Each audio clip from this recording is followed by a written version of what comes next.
قرآن پاک میں ارشاد فرمایا والذین آمنوا اشد حبا للہ، فرمایا وہ لوگ جو ایمان لائے، ایمان والے اشد حبا للہ سب سے بڑھ کر اللہ سے محبت کرنے والے ہیں۔ یاد رکھیں علماء کا اس بات پر اتفاق ہے کہ مسلمان پر اللہ اور اس کے رسول سے محبت کرنا فرض ہے۔ اگر محبت ہی نہیں تو اسلام ہی نہیں ہے۔ پھر محبت بنیادی چیز ہے، اور یہ جس کے دل میں جتنی زیادہ راسخ ہوتی جائے گی اس کا ایمان اتنا زیادہ بڑھتا جائے گا، اس کے عمل کے اندر اتنا زیادہ نکھار آتا جائے گا، اس کو عمل میں مزہ اور لذت آنا شروع ہو جائے گی۔ اصل چیز محبت ہے، اور محبت کے بغیر اعمال سارے کے سارے پھیکے ہیں۔ انہی اعمال میں اگر محبت کا رنگ آ جائے تو یقین مانیں یہ عمل بڑے کمال کے اعمال ہو جائیں۔ نماز بغیر محبت کے پڑھی جائے تو ٹھیک ہے، یہ روٹین ہے، لیکن جب محبت کے ساتھ بندہ کھڑا ہو کہ میں اپنے رب کے سامنے کھڑا ہوں اور اس کی بارگاہ میں سر جھکانے لگا ہوں، اس نے مجھے توفیق دی ہے تو میں نماز پڑھنے لگا ہوں، تو پھر نماز پڑھنے کا بھی مزہ آئے گا۔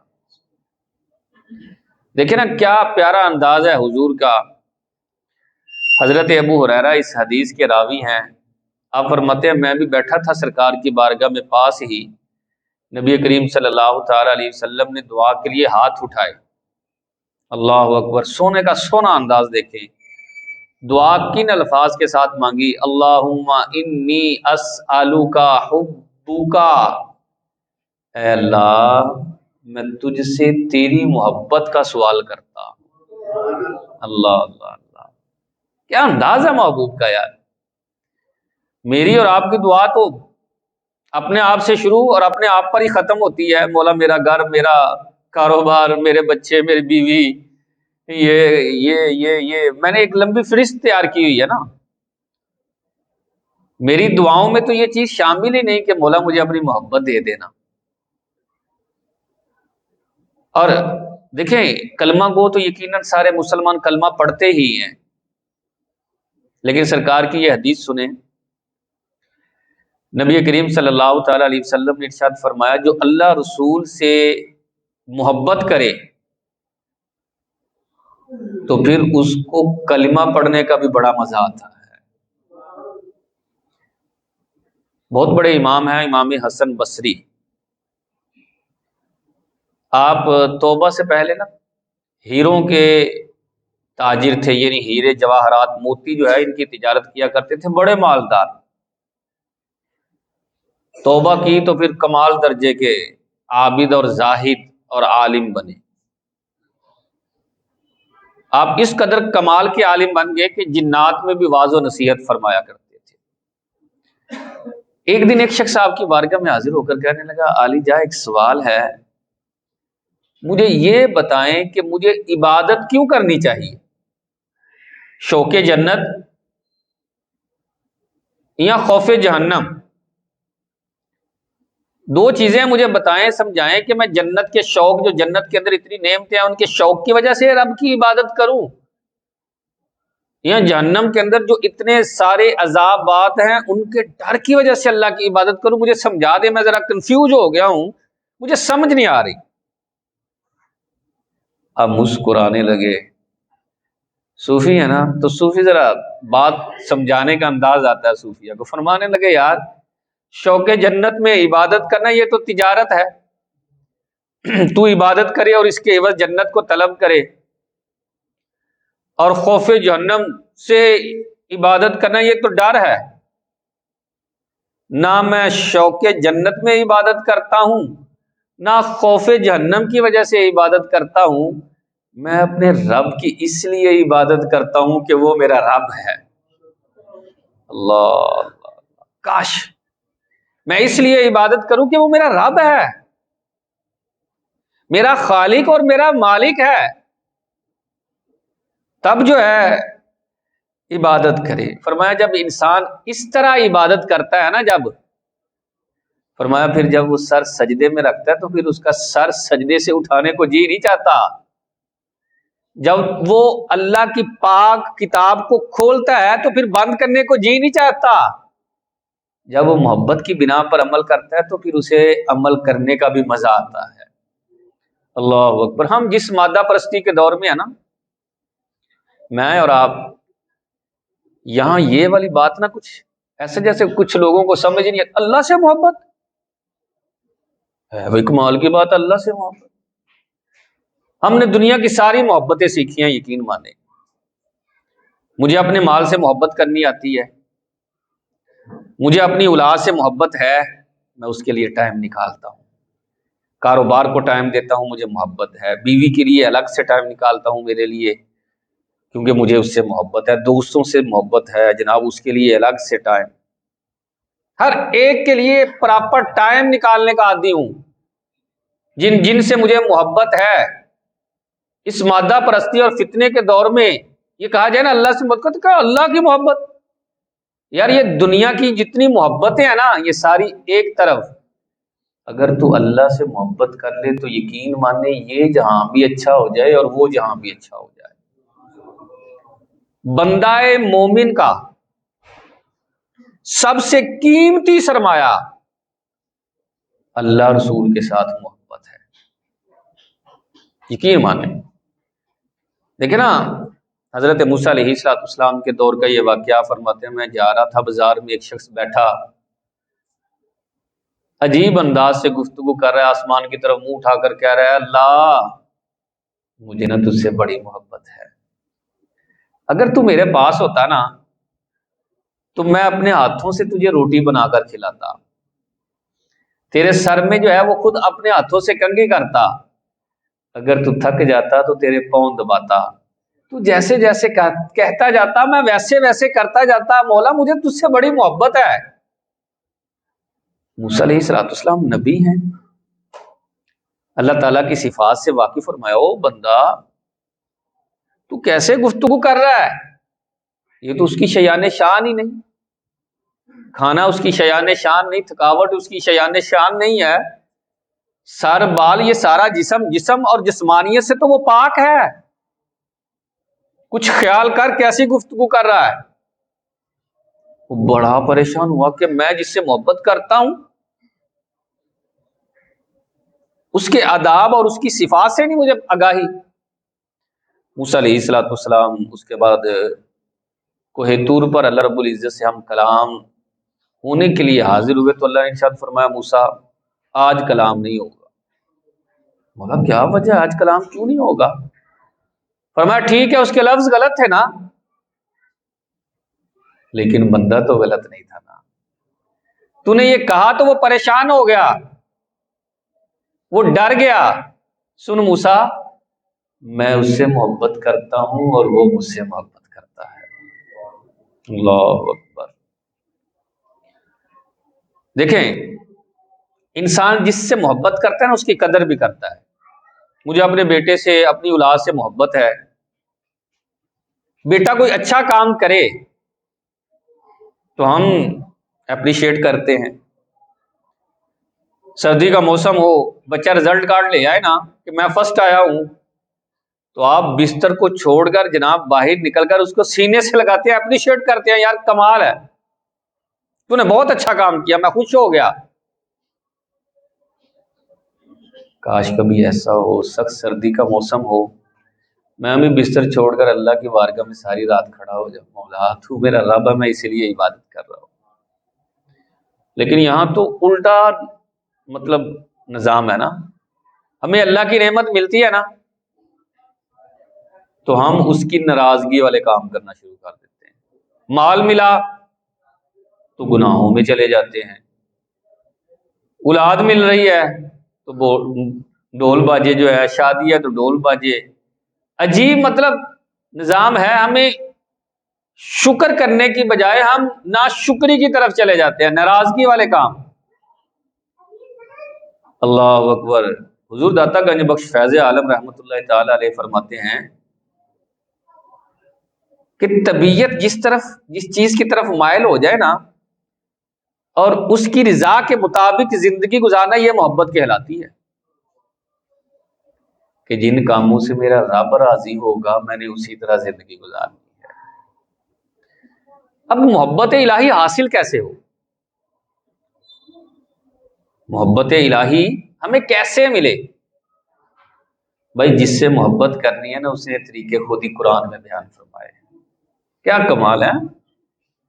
اللہ رب العزت نے قرآن میں باقاعدہ طور پر اپنے ساتھ محبت کرنے کا انداز بتایا. یہ تھوڑی ہے کہ لفظوں میں یہ کہتے رہنا مولا مجھے تجھ سے محبت ہے، مولا مجھے تجھ سے محبت ہے، میں تم سے محبت کرتا ہوں مولا. ایسا نہیں. اللہ رب العزت نے سورۃ طٰہٰ کے اندر فرمایا وَأَقِمِ الصَّلَاةَ لِذِكْرِی، میری محبت کی وجہ سے نماز قائم کرو. جو اللہ کو محبت، اللہ سے پیار کرنے والا، تو کیا اس کی نمازیں رہیں گی؟ پھر کیا وہ فجر کے ٹائم سویا رہے گا؟ کیا وہ عشاء کی نماز میں کاروبار میں مشغول رہے گا؟ عصر میں جو ہے وہ کاروبار کو جو ہے وہ ٹائم دینے کا عادی ہوگا؟ نہیں. پھر دوسری جگہ جا کر ارشاد فرمایا وَيُطْعِمُونَ الطَّعَامَ عَلَىٰ حُبِّهِ، مجھ سے محبت کرنے والے نا میرے بندے وہ کھانا کھلاتے ہیں. کن کو؟ مسکینوں و یتیموں و اسیرا، یتیموں کو، مسکینوں کو، قیدیوں کو کھانا کھلاتے ہیں فقط میری رضا کے لیے اور کوئی نہیں کام. انما نطعمکم لوجہ اللہ، وہ کہتے ہیں ہم اللہ کی رضا کے لیے کھانا کھلاتے ہیں. لا نرید منکم جزاء ولا شکورا، کوئی اور بدلہ ہی نہیں چاہیے، نہ تم ہمارے شکر گزار ہو، یہ چاہیے ہی نہیں ہمیں. ہمارے ہاں تو یہاں کوئی بندہ تھوڑا سا احسان کر دے تو کہتا ہے 4 بندوں کو تو پتہ چلنا چاہیے نا، پتہ تو چلے. یقین مانے لوگ مسجد میں بھی کلین بچھوا کر کہتے ہیں ذرا نالا کے دعا مانگ دینا، پنکھا لگوائے نالا کے ذرا دعا تے مانگ دینا. بھائی جس کے لیے تم کر رہے ہو کیا وہ بے خبر ہے؟ ہمارا رب باخبر ہے. خالصتاً اس کی رضا کے لیے اعمال کرنے ہیں. فرمایا وَلِلَّهِ عَلَى النَّاسِ حِجُّ الْبَيْتِ، میری محبت کے لیے ہی اس بیت کا یعنی گھر کا حج کرو، اس کے طواف کرو، صفا مروہ کے درمیان سعی کرو. یہ سارے کے سارے جو کام ہیں یہ اللہ سے محبت کے لیے ہی ہے. محبت تقاضا کرتی ہے کہ جو میرا محبوب مجھ سے کہہ رہا ہے میں اس کو پورا تو کروں نا یار. یہ کون سی محبت ہے کہ جو صرف لفظوں میں ہے؟ آپ دیکھیں مثال کے طور پر سمجھانے لگا ہوں.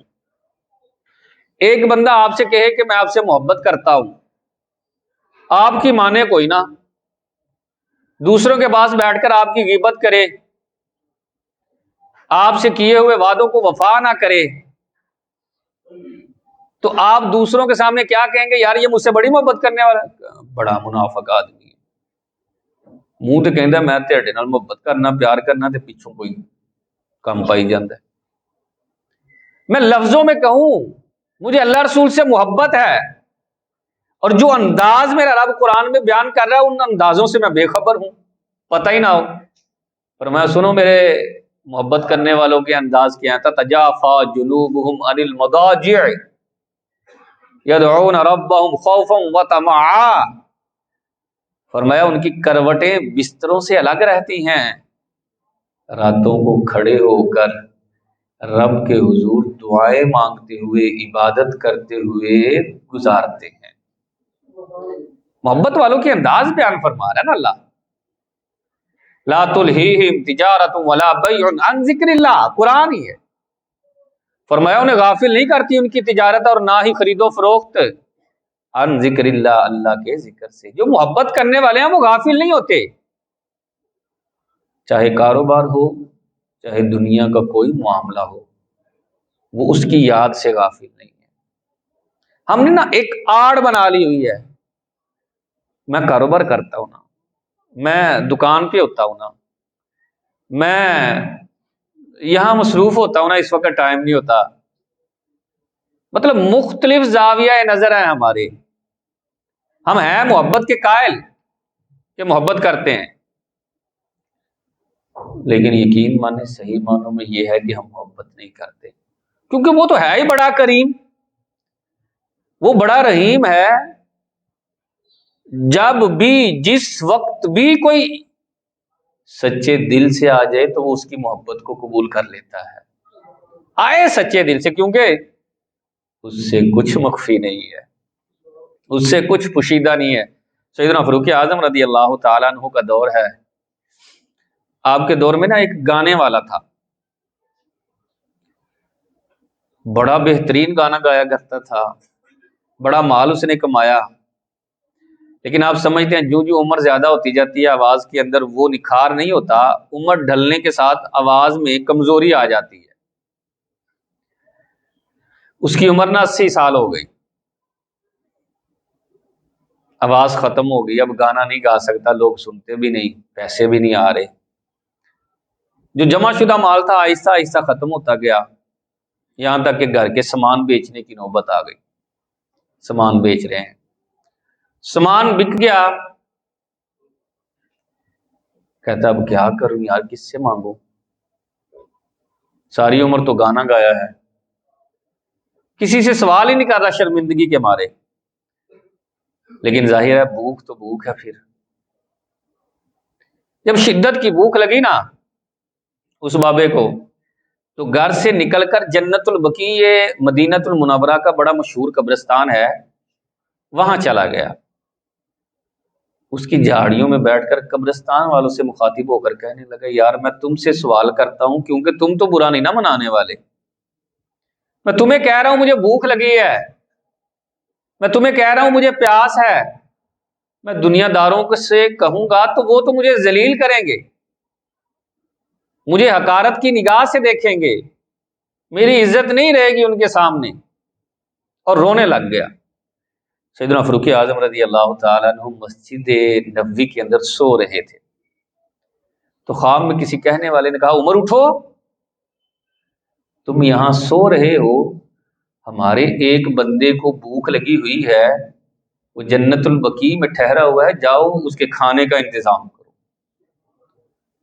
سیدنا فاروق اعظم نے جب سنا، کوئی امامہ یاد نہیں، کوئی جوتی یاد نہیں، ننگے سر ننگے پاؤں بھاگ کر جو ہے وہ جنت البقیع کی طرف گئے، دیکھا وہاں تو کوئی آدمی نہیں نظر آ رہا جنت البقیع میں، تو جھاڑیوں کے پیچھے سے رونے کی آواز آ رہی ہے، صرف آگے بڑے تو دیکھا کہ ایک بزرگ بابا جی ہیں اور رو رہے ہیں، جب سیدنا فاروق اعظم رضی اللہ تعالیٰ عنہ کو دیکھا تو ڈر گئے، کیونکہ آپ کا بڑا جلال تھا، کہا ہو نہ ہو کوئی مقدمہ کسی نے دائر کر دیا ہوگا آج اس کی سزا، تو دیکھ کر نہ بھاگنے لگے، کہا بابا کہاں بھاگتا ہے، ٹھہر نہیں جاتا، کہا کیوں، کہا میں تیرے کھانے کا انتظام کرنے آیا ہوں، کہا تو کون ہے، عمر ہی ہے نا، کہا ہاں عمر ہی ہوں، کہا کس نے بھیجا پھر تجھے، کہا اللہ کی طرف سے پیغام آیا، تو بابا نا ہچکیاں لے کر زور زور سے رونے لگا، کہا 80 سال ہو گئے ہیں زندگی کے، گناہوں میں گزارے ہیں، آج ایک مرتبہ سچے دل سے اس کو پکارا ہے، چاہے روٹی کے لیے میں نے پکارا ہے، پھر بھی اس نے میری پکار سن لی ہے اور مجھے جواب دے دیا ہے، عمر بتاؤ اب میں کیا جینے کا حق رکھتا ہوں۔ اتنی شرمندگی، زور زور سے سیدنا فاروق اعظم فرماتے ہیں وہ رونے لگا، اس کی سانس اکھڑی اور پھر وہی جو ہے وہ انتقال کر گیا۔ کسی لمحے بھی بندہ آ جائے اس کی بارگاہ میں، وہ اپنے بندوں کو نہیں خالی ہاتھ لوٹاتا، لیکن یقین مانے ہم ڈٹ گئے ہیں گناہوں پر، اڑ گئے ہیں، ہم اس طرف آنے کے قائل ہی نہیں ہیں، ہم کہتے ہیں نہیں یار جو زندگی گزر رہی ہے نا بڑی بہترین، کیا زندگی ہے، صبح اٹھے ہیں شاپ پر گئے ہیں، اچھا شام کو واپس آئے ہیں، دوستوں کے ساتھ جو ہے وہ گپ شپ لگائی، کوئی ادھر بات کوئی ادھر، کوئی چند گھنٹے موبائل استعمال کیا، سو گئے، کیا یہ زندگی ہے؟ یقین سے بتائیں یہ زندگی ہے یار، جس میں بندگی ہی نہیں ہے، جس میں اللہ رسول کی محبت کا کوئی انداز اور پہلو ہی نہیں ہے، یہ زندگی ہم اسے زندگی کہہ رہے ہیں اور ہم کہتے ہیں بڑی کمال کی زندگی ہے یار، بڑا سونا گزارا ہو رہا ہے۔ ہم نے نا چند سکوں کا نام جو ہے وہ زندگی رکھا ہوا ہے، چند روپیوں کا نام زندگی رکھا ہوا ہے۔ جس کے پاس ہے کہتے ہیں بڑی سونی زندگی ہے یار، جس کے پاس گاڑی ہے بڑی کمال کی، بڑی شاندار اس کی زندگی ہے یار، جس کا کاروبار سیٹ ہے وہ بڑی کمال کی زندگی جی رہا ہے یار۔ دیکھنا پہلے کیا تھا یار، بڑی محنت کی ہے اس بندے نے، کیا محنت کی ہے۔ اس کے پاس گاڑی نہیں تھی، اس کے پاس سائیکل نہیں تھی، موٹر سائیکل نہیں تھی، بڑی محنت کی جناب، موٹر سائیکل لی، گاڑی لی، آج اس کے پاس اپنے مکانات ہیں، کتنی ترقی کی، بڑا کمال کا آدمی ہے۔ ہم نے کامیابی کا معیار دنیا کے چند روپے رکھا ہوا ہے۔ اللہ رسول کی محبت، عبادت کی لذت، یہ تو ہمیں پتہ ہی نہیں کہ یہ کیا چیز ہوتی ہے۔ حضرت ابراہیم بن ادم رحمۃ اللہ تعالی علیہ، یہ بڑے صوفی درویش آدمی ہیں، یہ فقیری سے پہلے بادشاہ ہوا کرتے تھے۔ فقیری سے پہلے بادشاہ، ایک بندہ اگر کہنے لگا حضرت یہ کیا آپ نے، وہ حالت اچھی نہیں تھی کہ کتنے سارے خادم آپ کے سامنے ہاتھ باندھے کھڑے رہتے، آپ کے حکم کے منتظر ہوتے، جو چاہتے کرتے۔ ہم مسکرانے لگے، فرمایا نہیں یار، تم نے یہ تو دیکھا ہوگا کہ بڑے سارے بادشاہ بادشاہت کو چھوڑ کر فقیری کی طرف آ جاتے ہیں، درویشی کی طرف آ جاتے ہیں، لیکن کسی درویش کو نہیں یہ دیکھا ہوگا کہ فقیری چھوڑ کر بادشاہت کی طرف جائے۔ سمجھو نا اس کے اندر لذت ہے۔ حضرت ابراہیم بن ادم کے بارے میں ملتا ہے کہ آپ مسجد اقصی، اللہ کرے یہ دوبارہ ہمارے فلسطین کے جو مسلمان ہیں ان کے قبضے میں آ جائے، اللہ کرے یہ فلسطین جو ہے یہ دوبارہ ابھر کر آئے اور اسرائیل تباہ و برباد ہو جائے۔ جس طرح ظلم وہاں ہو رہا ہے، میڈیا بتا بھی رہا ہے، دکھا بھی رہا ہے، بہرحال اس طرح نہیں بتا اور دکھا رہا ہے جتنا ظلم ہو رہا ہے، کیونکہ جس کی لاٹھی اس کی بھینس ہے۔ اسرائیل کا کتا بھی مر جائے تو ہماری میڈیا ایسے دکھاتی ہے جیسے پتہ نہیں کیا ہو گیا، اور فلسطین کے نہتے مظلوم مسلمان جو ہے، چھوٹے چھوٹے بچے، ان بچوں کی جگہ پر اپنے بچوں کو تصور کریں تو پھر سمجھ میں آتا ہے یار درد کتنا ہے۔ اللہ رحم فرمائے۔ حضرت ابراہیم بن ادم بیت المقدس کے اندر لیٹے ہوئے تھے، فرماتے میں اکیلا ہی، کوئی اور نہیں ہے، اور بڑا پریشان ہوں یار، کتنے دن ہو گیا نماز میں مزہ ہی نہیں آ رہا، قرآن پڑھنے کا سرور نہیں آ رہا۔ ہم میں سے بھی اللہ کرے کسی کے ذہن میں ویسے سوال آئے، کئی لوگوں کو تو آتا ہی نہیں، کئی لوگ کہتے ہیں حضرت نماز پڑھنے کا مزہ نہیں آتا۔ شکر ہے سوال تو آیا نا ذہن میں، کئیوں کو تو ذہن میں یہ سوال بھی نہیں آتا، وہ کہتے ہیں ہم تو روٹین ورک کر رہے ہیں، نماز پڑھنے کی جس طرح کیفیت ہونی چاہیے وہ نہیں ہے۔ حضرت ابراہیم بن ادم بڑے پریشان کہ یار وہ کیفیت نہیں ہے، وہ چاشنی، وہ لذت نہیں ہے۔ فرماتے ہیں میں لیٹا ہوا تھا، عبادت کر کے لیٹا، کچھ اونگ آ رہی تھی، نیند آ رہی تھی مجھے۔ اتنے میں کیا ہوا کہ مسجد کا دروازہ کسی نے کھولا تو وہ 40 لوگ تھے، بڑے بہترین لباس پہنے ہوئے، مسجد کے محراب کی طرف گئے، ان میں سے ایک نے جماعت کروائی، اور نماز پڑھنے کے بعد نا ان میں سے جو امام صاحب تھے وہ بقیہ مقتدیوں کی طرف مخاطب ہوئے، تو ایک بندے نے کہا لگتا ہے حضرت یہاں ہمارے علاوہ بھی کوئی موجود ہے، ہمیں ایسا محسوس ہو رہا ہے۔ تو امام صاحب کہنے لگے ہاں ایک اور ہے، ابراہیم بن ادم، آج 40 دن ہو گئے ہیں، اس کو نماز میں کوئی لذت نہیں آ رہی، عبادت میں کوئی سرور نہیں آ رہا۔ حضرت ابراہیم بن ادم کہتے ہیں تو مجھے نیند رہی تھی، لیکن نام آیا اور میرا وہ سارے کا سارا معاملہ انہوں نے بیان کیا تو میں اٹھ کھڑا ہوا، بھاگ کر ان کے سامنے چلا گیا۔ حضرت سچ کہا ہے، نماز میں نہیں لذت آ رہی، نماز میں نہیں سرور آ رہا، کیا وجہ ہے؟ بیان کرے نا۔ اللہ اکبر، سنیے گا ذرا توجہ سے۔ فرمانے لگے وہ فلاں مصر کے بازار میں آج سے 40 دن پہلے تم نے کھجوریں خریدی تھی نا؟ کہا جی حضرت خریدی تھی۔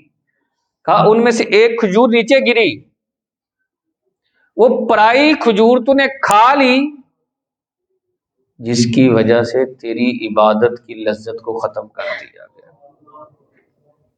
میں تو پتہ نہیں کیا کیا کھا جاتا ہوں، دوسرے مسلمانوں کے حقوق، مال، جائیدادیں، دنیا کی محبت میں ہڑپ کر جاتا ہوں، اور اللہ خیر کرے سمجھتا بھی اپنے آپ کو درست ہوں، جی میں ٹھیک ہوں نا، میں بڑا تھا اس لیے میں نے زیادہ محنت کی تھی، میرا زیادہ حق بنتا تھا کہ میں زیادہ وہ کارنر والا پلاٹ میں لے لوں۔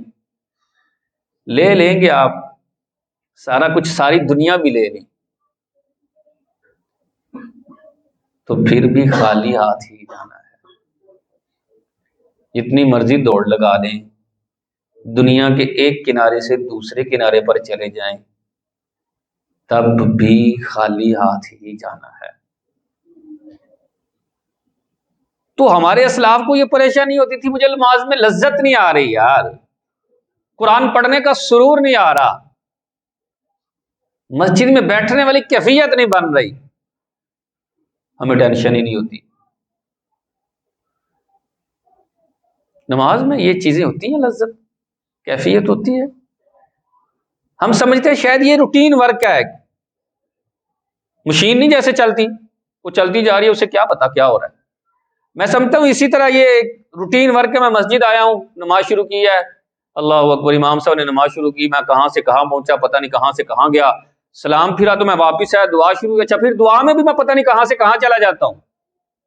میری بڑی پرواز ہے، دنیا کے سارے معاملات میں نماز میں ہی جو ہے وہ اپنے آپ سے ڈسکس کر رہا ہوتا ہوں۔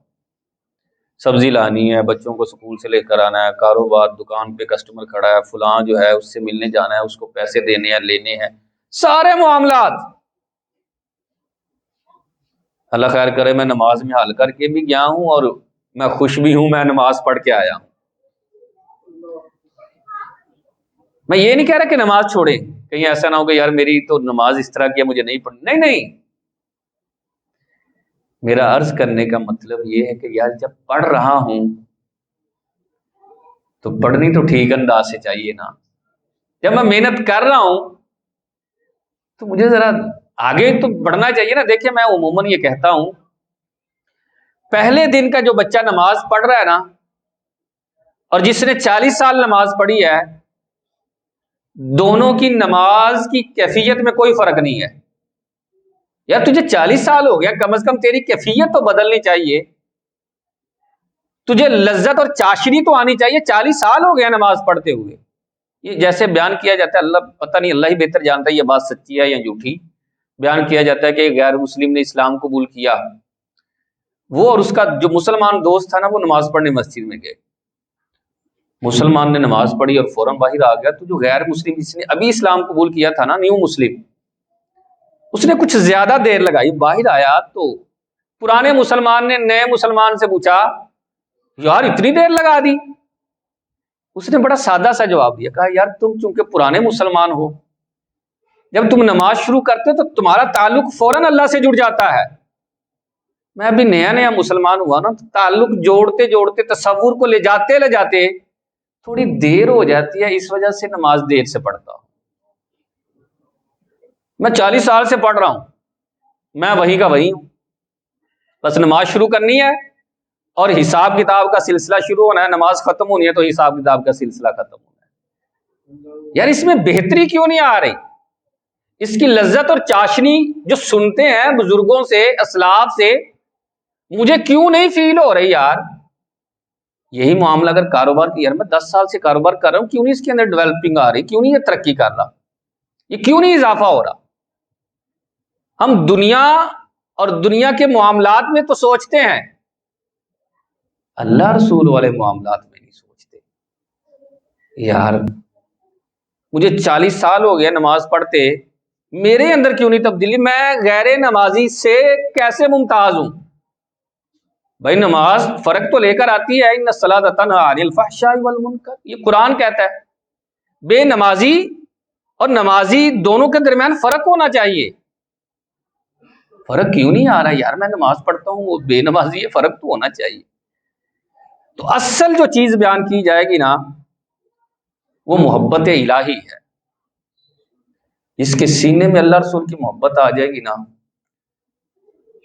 دنیا بھی بہتر ہو جائے گی، آخرت بھی بہتر ہو جائے گی، اس کو نماز کی لذت بھی آئے گی، عبادت کی لذت بھی آئے گی۔ کیوں ساری رات وہ کھڑے ہو کر عبادت کیا کرتے تھے یار، ساری رات قرآن پڑھا کرتے تھے؟ کوئی تو وجہ ہے نا۔ ہم تو 2 آیتیں پڑھ لیں تو تیسری آیت میں نیند آ جاتی ہے، کیوں؟ حضرت ویسے کرنی کے بارے میں ملتا ہے، آپ رات کا باقاعدہ انتظار کیا کرتے تھے، کب آئے گی رات یار، کتنی دیر رہ گئی ہے رات ہونے میں۔